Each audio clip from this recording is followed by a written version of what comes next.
రక్షణలు నడిపించున్ ఉన్నతుడా నీ నామం వర్ణింపతరమా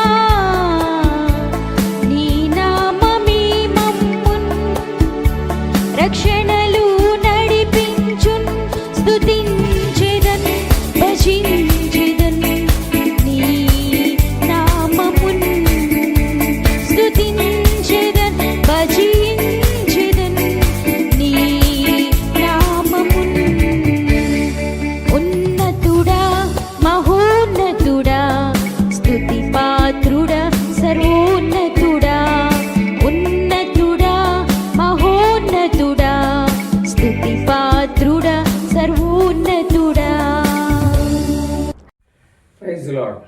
ముందుగా ఒక శుభవచన పలకాలని నేను ఇష్టపడుతున్నాను. దేవుని యొక్క వాక్యాన్ని వినడానికి ఎంతో ఆసక్తి చూపుతున్నటువంటి మీకందరికీ దేవాతి దేవుడు సత్య సమాధానములను సమృద్ధిగా దయచేయునుగాక. ముందుగా ఒక చిన్న భక్తి గీతము 2 వచనాలు మాత్రము పాడి తర్వాత వాక్య సందేశంలోకి నేను వెళ్ళాలని ఇష్టపడుతూ ఉన్నాను. ఒక చిన్న ఆరాధన గీతం.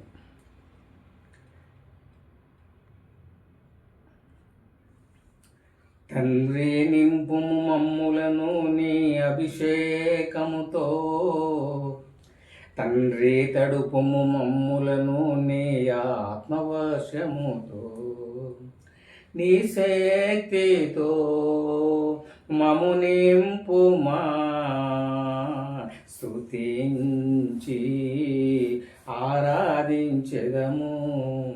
నీ శక్తితో మము నింపుమా, స్తుతించి ఆరాధించెదము. ఈ ఆరాధనలో నీ దర్శనము మేము చూడాలి, ఈ ఆరాధనలో నీ శాంతినే పొందాలి. తండ్రి నింపుము మమ్ములను నీ అభిషేకముతో, తండ్రి తడుపుము మమ్ములను నీ ఆత్మవర్షముతో, నీ సన్నిధిలో మా ఆత్మలు పరవశించాలి. పరిశుద్ధాత్మ పరాదైసులో మేము చేరాలి, పరిశుద్ధాత్మ పరాదైసులో మేము చేరాలి. తండ్రి నింపుము మమ్ములను నీ అభిషేకముతో, తండ్రి తడుపుము మమ్ములను నీ ఆత్మవశముతో, నీ శక్తితో మము నింపుమా, స్తుతించి ఆరాధించెదము. ఇప్పుడు మన యొక్క ధ్యానాంశము, దీనికి సంబంధించిన లేఖన భాగము అపోస్తలుడైనటువంటి పౌలు తెస్సలోనికయులకు రాసిన మొదటి పత్రిక 5వ అధ్యాయము 17-18 వచనంలో రాయబడిన దేవుని వాక్యాన్ని మనము అశ్రద్ధగా విందాము. ప్రతి విషయమందును కృతజ్ఞతాస్తుతులు చెల్లించుడి, ఈలాగు చేయుట యేసుక్రీస్తునందు మీ విషయములు దేవుని చిత్తము. కాబట్టి ఈ వాక్యాన్ని బట్టి దేవుడు మనకు మనకు హెచ్చరిక చేస్తున్నాడు. మీరు ప్రతి విషయములోనూ నాకు కృతజ్ఞతాస్తుతులు మీరు చెల్లించాలి. ఇది నా చిత్తము అంటున్నాడు. కాబట్టి దేవుని చిత్తాన్ని మనం తప్పనిసరిగా తూచా తప్పకుండా మనము ఆశీర్వదించాలి. అప్పుడే మనము సమృద్ధిగా దేవుని చేత మనము ఆశీర్వదించబడతామనేటువంటి సత్యాన్ని మనము తెలుసుకోవాలి. అదేవిధంగా మనం చూసినట్లయితే ఈ యొక్క దేవునికి కృతజ్ఞతాస్తుతులు ఎందుకు చెల్లించాలనేటువంటి విషయము, తర్వాత ఏ విధంగా చెల్లించాలనేటువంటి విషయమే మనము ధ్యానిస్తాం. ఇది ప్రతి ఒక్క విశ్వాసకి చాలా చాలా ప్రాముఖ్యమైనటువంటి అంశం. కాబట్టి మీరు కాన్సన్ట్రేషన్తో మీ యొక్క దృష్టి మీద పరలోకం మీద ఉంచి దేవుని యొక్క మాటల మీద ఉంచి వాటిని మీరు గ్రహించాల్సిందిగా నేను వినయపూర్వకంగా మీకు విజ్ఞప్తి చేస్తూ ఉన్నాను. యేసు ప్రభుల వారు మత్తయి సువార్త 12వ అధ్యాయము 50వ వచనంలో వీలాగు తన శిష్యులతో ఆయన మాట్లాడుతూ ఉన్నాడు. నా తండ్రి చిత్తము చొప్పున చేయువాడు నా తల్లి, నా సహోదరి, నా సహోదరుడై ఉన్నారని ఆయన సెలవిస్తున్నారు. అంటే దీన్ని బట్టి మనం ఒకటి అర్థం చేసుకోవాలి. యేసు ప్రభుల వారు తన సొంత సహోదరులుగా మనల్ని ట్రీట్ చేస్తున్నాడు అంటే ఆయన ఎంత గొప్పగా మనల్ని ప్రేమిస్తున్నాడో అది మనము అర్థం చేసుకోవాలి. కాబట్టి దేవుని చిత్తాన్ని మనము కూర్చో తప్పకుండా మనము అవలంబించాలి. అంటే ప్రతి విషయంలో కూడా మనము కృతజ్ఞతాస్తుతులు ఖచ్చితంగా మనము చెల్లించాలి అనేటువంటి విషయము మనము జ్ఞాపకానికి మనం ఉంచుకోవాలి. ముఖ్యమైనటువంటి కొన్ని కారణాలు ఎందుకు మనము కృతజ్ఞతాస్తుతులు చెల్లించాలి. నంబర్ 1, ఇది దేవుని చిత్తము కాబట్టి కృతజ్ఞతాస్తుతులు అనుదినము చెల్లించాలి.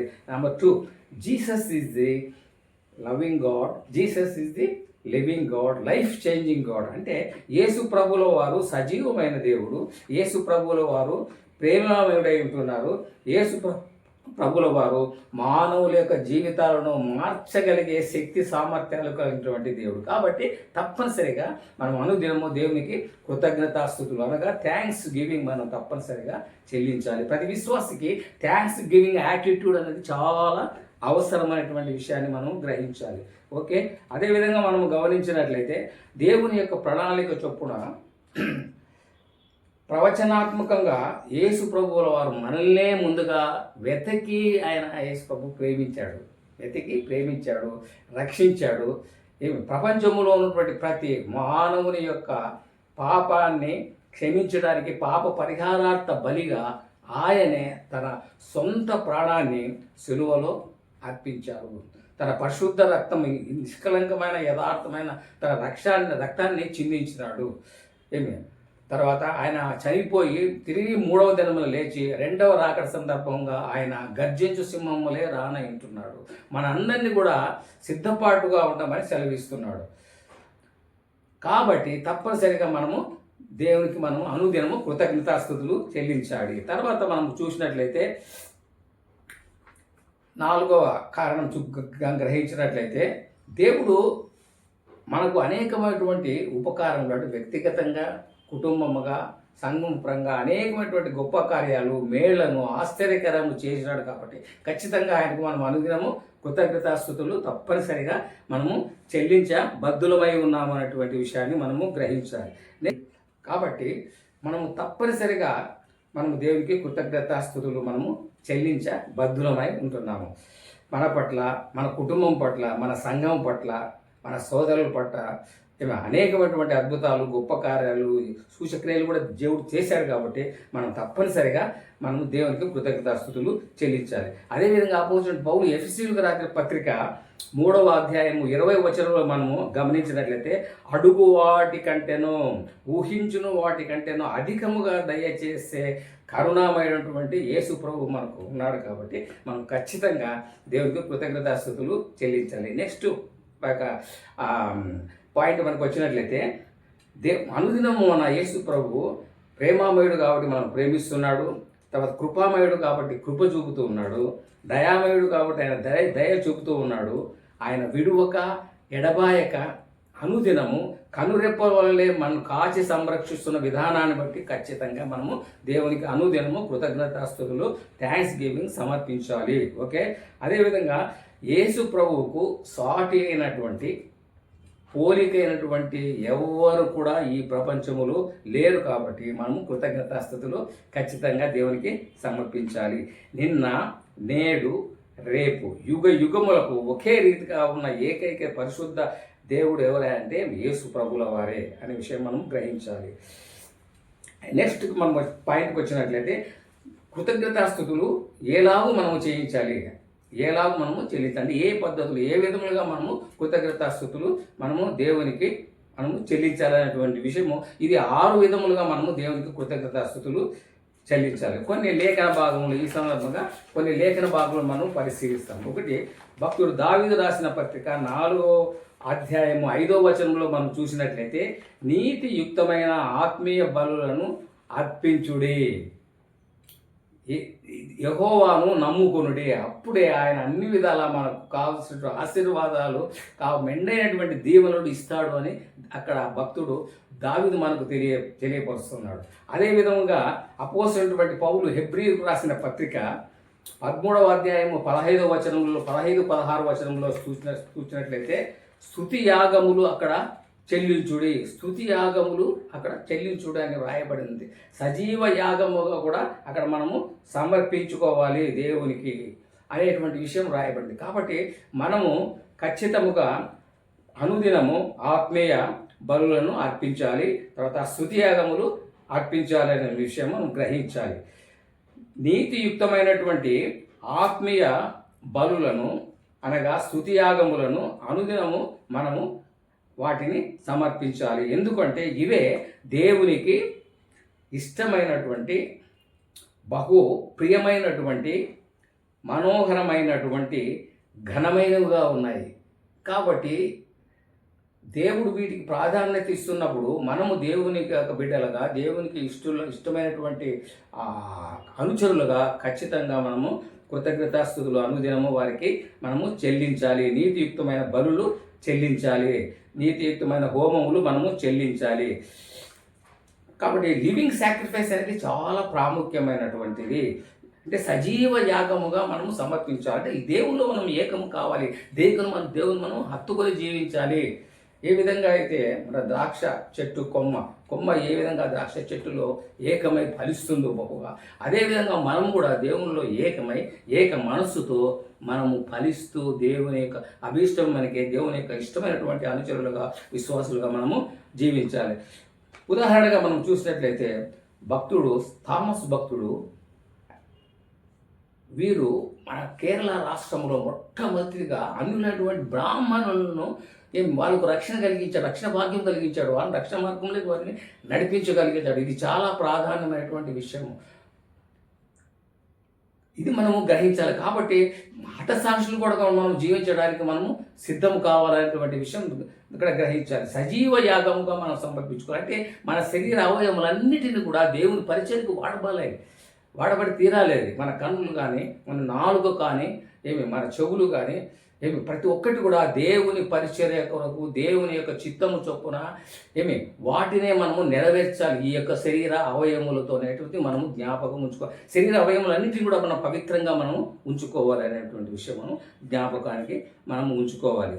తర్వాత మనం చూసినట్లయితే ప్రతి విశ్వాసి కూడా అనుదినము స్తుతి గీతముల ద్వారా దేవుని మహిమపరచాలి, స్తుతి గీతముల ద్వారా గణపరచాలి. ఎందుకు మనము స్తుతి గీతం అంటే దేవుడు స్తుతికి స్తోత్రార్హుడు కాబట్టి మనము అనుదినము మనము స్తుతించాలి.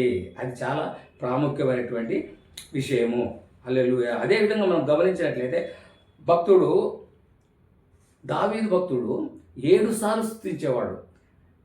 తర్వాత భక్తుడు దానియేలు 3 సార్లు ఆయన ప్రార్థించేవాడట. కాబట్టి దీన్ని మనం జ్ఞాపకం చేస్తాం. ముఖ్యంగా దాంట్లో దావీదు భక్తుడు ఉదయకాలపు ప్రాతకాలపు ఆరాధనలో పాల్గొనేవాడు, ప్రాతకాలపు ఆరాధనలో పాల్గొనేవాడు, వేకుజామున. కాబట్టి ఇది చాలా ప్రాముఖ్యమైనటువంటి విషయం. కాబట్టి మనము ఖచ్చితంగా దేవునికి స్తుతించాలి. మనకు తెలుస్తుంది స్తుతించువారు నిత్య జీవము పొందెదరు, అనుదినము సంతోషముతో ఉందురు. కాబట్టి కాబట్టి ఎవరైతే స్తుతిస్తారో వారు అనుదినం సంతోషంగా ఉంటారు, వారు నిత్య జీవము పొందుకోగలుగుతారు అనేటువంటి విషయాన్ని కూడా మనము ఈ విషయం ద్వారా మనము తెలుసుకోగలుగుతాం. తర్వాత రెండవదిగా మనం చూసినట్లయితే మీకు ఆరాధనకు దేవుడు యోగ్యుడు కాబట్టి మనము వినయ విధేయతలతో భక్తి శ్రద్ధలతో హృదయపూర్వకంగా దేవుని మనము ఆరాధించాలి అనేటువంటి విషయము తర్వాత మనం కనిపించాలి. కాబట్టి దేవుని మనము భయభక్తులతో మనము ఆరాధించాలి అనే విషయం జ్ఞాపకం ఉంచుకోవాలి. తర్వాత చూసినట్లయితే ఈ రెండు ఏది స్తుతి ఆరాధన ఇవి చాలా దేవునికి చాలా ఇష్టమైనటువంటి ఇవి బలీలు, ఇది దేవునికి ఇష్టమైనటువంటి ఆత్మీయ యాగములు, ఆత్మీయ బలు అనేటువంటి విషయాన్ని గ్రహించాలి. పవర్ అంటే power of praise and worship is very very great, is very very great. కాబట్టి మనము ఇంపార్టెంట్ ప్రాముఖ్యంగా ఇవి ఎంతో బలమైనటువంటి ఆత్మీయ ఆయుధములు కాబట్టి దీంతో మనం సాతాను యొక్క క్రియలను మనము అతి సులభంగా మనము జయించగలుగుతాము. కాబట్టి అనుదినము స్తుతి ఆరాధనలో మనము పాల్గొనాలి. ఓకే, అదేవిధంగా మనం చూసినట్లయితే ఈ ఇశ్రాయేలీయులకు మొదటి రాజు సౌలు ఆయనకు అప్పుడప్పుడు ఆయన దురాత్మ చేత ఆయన పీడింపబడుతూ ఉన్నాడు. ఆ సమయాల్లో దావీదు భక్తుడు తన సితారా వాయిస్తూ ఆ యొక్క దురాత్మను వెళ్ళగొట్టేవాడు. అంటే సంగీతానికే చాలా అంత ప్రాముఖ్యత, స్తుతికి ప్రాముఖ్యత ఉందనేటువంటి విషయం మనము ఇది మూలంగా మనము గ్రహించగలుగుతాము. ఓకే, అదేవిధంగా మనం చూసినట్లయితే అపోస్తులైనటువంటి పౌలు శీలలు అర్ధరాత్రి వారు చెరసాలలో రోమా పట్టణంలో చెరసాలలో వేసినప్పుడు అక్కడ ప్రార్థన ద్వారా స్తుతి పాటల ద్వారా వారు దేవుని గణపరిచారు, మహిమపరిచారు. అప్పుడు జరిగినటువంటి అద్భుతాలు కూడా మనకందరికీ తెలిసిన విషయమే. కాబట్టి గొప్ప కార్యాలు కూడా ఈ యొక్క స్తుతి ఆరాధన ద్వారా జరుగుతాయనేటువంటి సత్యాన్ని మనం ఇక్కడ నుండి తెలుసుకోవాలి. తర్వాత యెహోషువ కాలంలో యెరికో పట్టణపు గోడలు ఏ విధంగా అవి కూలిపోయేది మనకు తెలుసు. ఆ పట్టణం యొక్క చుట్టూ 7 మార్లు ప్రదక్షిణం చేయగా ఆ యొక్క స్తుతి పాటలు ఆరాధన పాటల ద్వారా దేవుడు వాటిని కూర్చోగలిగారు అన్న విషయం మనము గ్రహించాలి. అదేవిధంగా అనుదినము నలిగిన హృదయముతో విజ్ఞాపన ప్రార్థనలు చేయాలి. ఇది చాలా ప్రాముఖ్యమైనటువంటి విషయం. చాలామంది ఏం చేస్తారంటే వారి గురించి, వారి కుటుంబం గురించి, వారి స్నేహితుల గురించి ప్రార్థన చేస్తారు. కానీ విజ్ఞాపన ఇతరుల కోసము, దేశము కోసము, రాజ్యము కోసము, రాజకీయ నాయకుల కోసము, కష్ట నష్టాల్లో ఉన్నటువంటి వారి కోసము, బీదవారి కోసము, తర్వాత మరి కుంటి వారి కోసము, గుడ్డి వారి కోసము, రోగుల కోసము ప్రార్థన చేయడం లేదు. ఇది చాలా ప్రాముఖ్యమైనటువంటి విషయం. దేవుడు ఇష్టపడుతున్నాడు. ఆయన విజ్ఞాపన చేయండి, విజ్ఞాపన ప్రార్థనలు చాలా అవసరం. ప్రతి ఇతరుల కోసం చేయండి. ఉదాహరణకి మనం యోగు చూసినట్లయితే యోగు భక్తుడు తన యొక్క మిత్రులు తనను విమర్శించినటువంటి 3 మిత్రులు ఆయన ప్రార్థన చేశాడు వాళ్ళని క్షమించమని. వారి కోసం ప్రార్థన చేశాడు. ఎవరు? ఆ యోగు. అందును బట్టి దేవుడు కూడా ఏం చేశాడు? యోగును ప్రత్యేకంగా యోగు తన మిత్రుల కోసం ప్రార్థన చేశాడు కాబట్టి ఈ దేవుడు మన యోగుకు అని ప్రత్యేకంగా 2 ఆశీర్వాదాలు మనము ఇచ్చినట్టు కూడా మనము గ్రహించగలుగుతాము. కాబట్టి ఎప్పటికైనా మనం ఇతరుల కోసం మనము ప్రార్థన చేయాలి. ఉదాహరణ కాబట్టి అది చాలా ప్రాముఖ్యమైనటువంటి విషయము. మరి ఇంకో విషయం మనం గమనించినట్లయితే బీదవారికి, అనాథులు వారికి చాలా ప్రాముఖ్యత ఇవ్వాలి. వారి కోసం మనము ప్రార్థన చేయాలి. కన్నీటి ప్రార్థన మనము యాక్చువల్గా నానా విధములైనటువంటి వ్యాధులు సఫర్ అయినటువంటి వారి నిమిత్తం కూడా మనము ప్రార్థన చేయాలి. ఇది చాలా ప్రాముఖ్యమైనటువంటి విషయము. కాబట్టి అనుదినము విజ్ఞాపన ప్రార్థనలు మనము చేయాలి. వ్యక్తిగత ప్రార్థన చేయాలి, కుటుంబ ప్రార్థన చేయాలి, సంఘ ప్రార్థనలు కూడా అనుదినము మనం అనుదినంతో మనం అటెండ్ కావాలి, తప్పనిసరిగా వెళ్ళాలి. ప్రతి సండే కూడా క్రమము తప్పకుండా మందిరానికి వెళ్ళి సంఘస్థులతో అందరితో కలిసి కూడా ప్రార్థన చేయాలి. దాంట్లో ఉపవాస ప్రార్థన చాలా ప్రాముఖ్యమైనటువంటి. ప్రస్తుతం మనం 40 రోజులు శ్రమ దినాల్లో ఉన్నాము, లెంటి డేస్లో ఉన్నాము. కాబట్టి మనం ఉపవాస ప్రార్థనకు చాలా ప్రాముఖ్యత మనం ఇచ్చినట్లయితే అన్ని విధాల దేవుడు మనల్ని ఫలింపజేస్తాడు. కన్నీటి ప్రార్థన కూడా మనకు ఏం చేస్తుంది? కనికరం చూపుతుంది. కాబట్టి కన్నీటి ప్రార్థన మనము ఖచ్చితంగా చేయాలి. తర్వాత చివరిగా మనం గమనించినట్లయితే man is a social being అన్నారు. మనకు సోషల్ యాక్టివిటీస్లో మనకు ఎంతో ఆసక్తి మనం కనపరచాలి. దేవుని యొక్క విశ్వాసులుగా మనము చేయవలసిన పని ఏమంటే మన హృదయపూర్వకంగా మనము ఈ యొక్క సామాజిక సేవలు చేయాలంటున్నాడు. దేవుని యొక్క బిడ్డలుగా మన సామాజిక సేవ చేయాలి. క్రిస్టియన్ మోటో అనేటువంటి విషయాన్ని మనం జ్ఞాపకం చేసుకున్నట్లయితే, Christian motto what is the Christian motto అంటే love the people, serve the people, help the people అనేటువంటిది. ఈ విధంగా మనము చేసినట్లయితే, మంచి సత్కార్యములు మనము చేసినట్లయితే దేవుడు మహిమ ఘనత ప్రభావం మనకు కలుగజేస్తాడని దేవుని వాక్యములో ఉంది. కాబట్టి ఈ విషయంగా మనం ఖచ్చితంగా దేవునికి అడుగుజాడులో మనం నడవాలి. ద్వితీయోపదేశకాండము 15వ అధ్యాయం 11వ వచనంలో మనం గమనించినట్లయితే, నీ సహోదరులకు, దీనులకు, పేదలకు, దరిద్రులకు ఆవశ్యకముగా నీ చెయ్యి చాపవలను. కాబట్టి నువ్వు చేతులతో దానధర్మాలు ఖచ్చితంగా వీరికి మనము చేసి తీరాలి, సత్క్రియ చేయాలి, ఉపకారం చేయాలి, మేలు చేసి తీరాలి. ఇది చాలా ప్రాముఖ్యమైనది. ఈ విధంగా మనం చేసినట్లయితే దేవుడు మనల్ని అన్ని విధాలా దీవిస్తాడు, ఆశీర్వదిస్తాడు. దేవుడు తన వాక్యాన్ని దీవించునుగాక. ఇంతవరకు మీరు పరిశుద్ధాత్మ ప్రేరేపణ చేత నాతో మీరు దేవా నాయన వాక్య పరిచయం చేయించిన విధానాన్ని బట్టి కూడా మీకు స్తుతులు, స్తోత్రములు. ఈ వాక్యము తప్పనిసరిగా ప్రతి హృదయంలో మిమ్మల్ని ఏర్పాటు అనుగ్రహించమని మీ పాదాలు పట్టు పెట్టుకుంటున్నాను దేవా నాయన. దేవా, మేము ఇక స్టార్ట్ చేసిన ఈ యొక్క యూట్యూబ్ ఛానల్లో దేవా మీరు వర్ధిలింపచేయమని, ఆశీర్వదించండి, ఫలింపచేయమని. ఈ యొక్క వాక్యం అనేక మంది విని దేవా అనేక మందిలో పాజిటివ్ స్పందన రాగలిగే ఏర్పాటు, అనేక మంది మీ విశ్వాసం ఉంచగలిగే భాగ్యం, అనేక మంది మారు మనసు పొందే భాగ్యము అనేక మందికి మీరు ఈ యొక్క వాక్య పరిచయం ద్వారా జరిగించమని, ఈ వాక్య పరిచయను దేవ ఆటంకపరిచే శిక్షకులు లయం చేయమని, కంటిన్యూగా ఈ ప్రాసెస్ను విజయకరంగా మీరు జరిగించమని యేసు నామమున వేడుకుంటున్నాను దేవా.